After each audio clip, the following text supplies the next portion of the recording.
Assalamualaikum warahmatullahi wabarakatuh.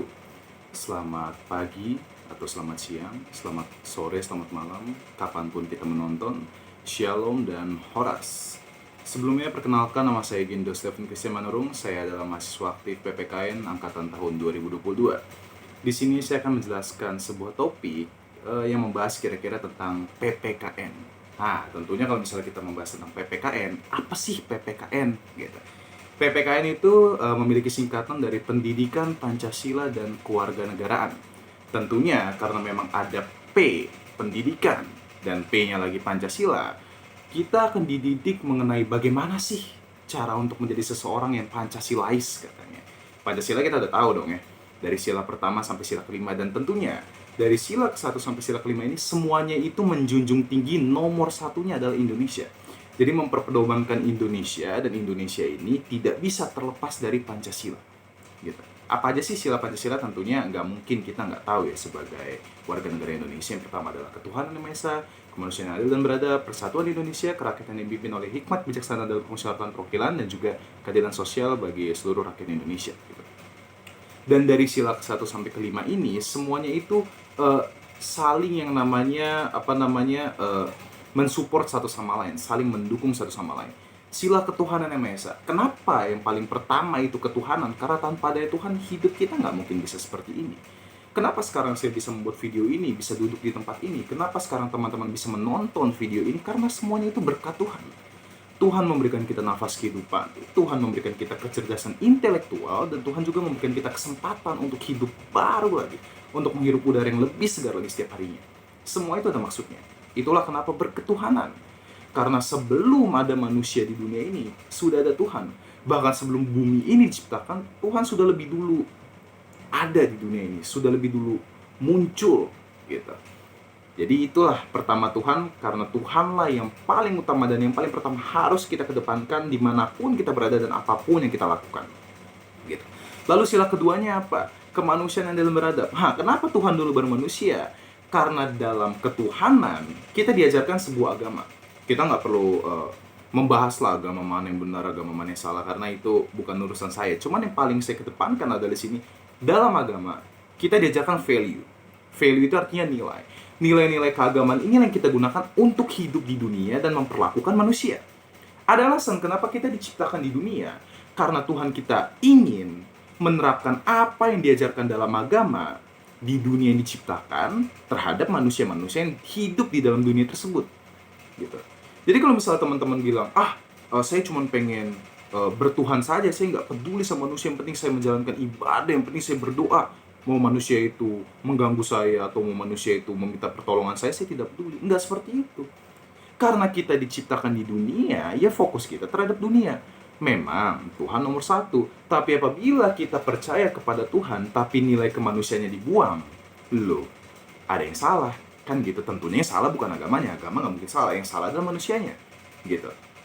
Jadi setelah kita tahu nilai-nilai berketuhanan dalam sebuah kepercayaan yang diliputi dalam agama dengan segala value-value yang berharga, barulah kita berkemanusiaan.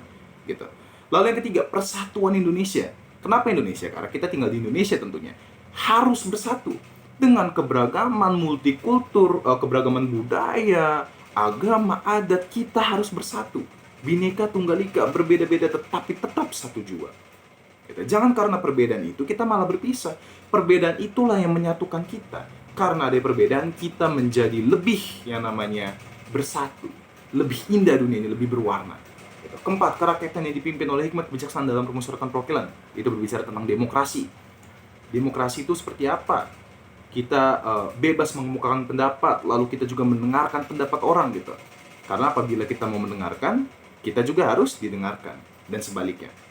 Dan kelima, keadilan sosial. Tentunya harus adil dong, tidak pandang bulu. Apabila dalam undang-undang mengatakan melakukan hal ini salah, siapapun yang melakukan kesalahan ini harus dihukum. Mau anak DPR, mau anak presiden, semua salah. Gitu. Kalau misalnya memang melanggar konstitusi gitu. Nah, itu sedikit tentang PPKN. Apa sih topik utama yang akan saya bahas di sini? Saya akan membahas 3 permasalahan utama. Nah, ini semoga kelihatan ya. Yang pertama itu, mengapa PPKN ada?